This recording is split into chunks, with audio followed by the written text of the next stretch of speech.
ई आकाशवाणी गोरखपुर है। अब रउआ सभे सुषमा श्रीवास्तव से भोजपुरी में समाचार सुनी। उपराष्ट्रपति जगदीप धनखड़ आज ग्रेटर नोएडा के इंडिया एक्सपो मार्ट में 5 दिन ले चले वाले इंटरनेशनल ट्रेड शो के दूसरका संस्करण के उद्घाटन कैलें।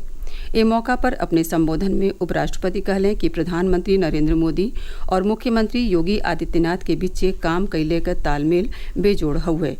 एमे भ्रष्टाचार और अकुशलता के कौनो गुंजाइश नइखे। योगी जी के लगातार कोशिश से उत्तर प्रदेश तेजी से उद्यम प्रदेश बनी रहल हउवे। उहाँ के कहली कि उत्तर प्रदेश सज्जो क्षेत्रन में विकास और नवाचार के कई गो गतिविधियन के कई रहल हउवे। 2 साल में हमहन का अर्थव्यवस्था जर्मनी और जापान से आगे बढ़ के तीसरे नंबर पर पहुंच जाई।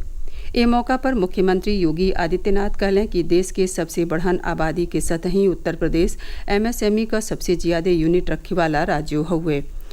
एगो सर्वे के मुताबिक 75 जिलन में 96 लाख एमएसएमई यूनिट हैं। खेती के बादे उत्तर प्रदेश में ई सबसे ज्यादा रोजगार देवे वाला क्षेत्र हउवे।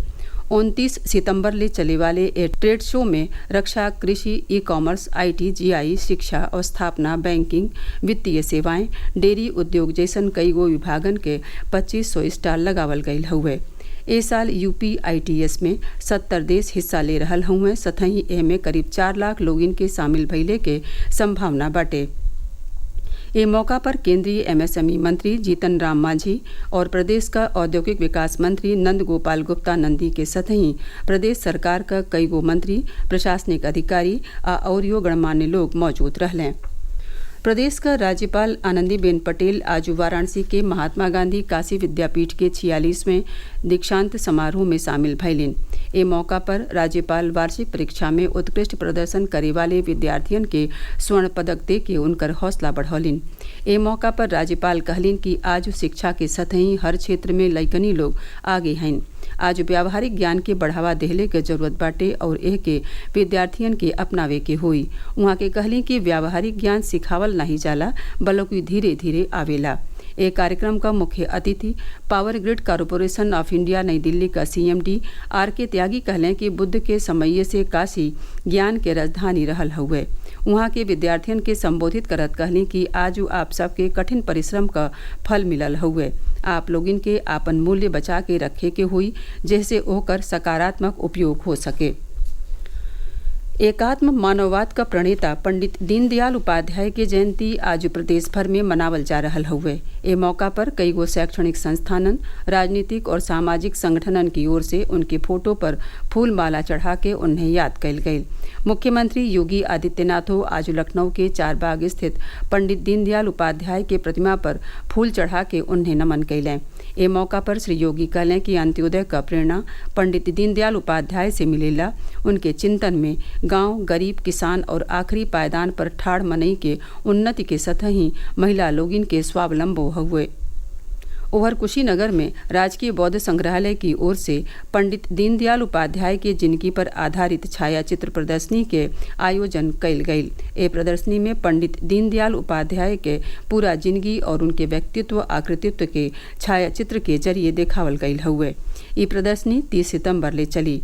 जौनपुरों में भारतीय जनता पार्टी के जिला इकाई की ओर से खरका कॉलोनी के दीनदयाल पार्क में पंडित दीनदयाल उपाध्याय के मूर्ति पर माल्यार्पण कयल गयी।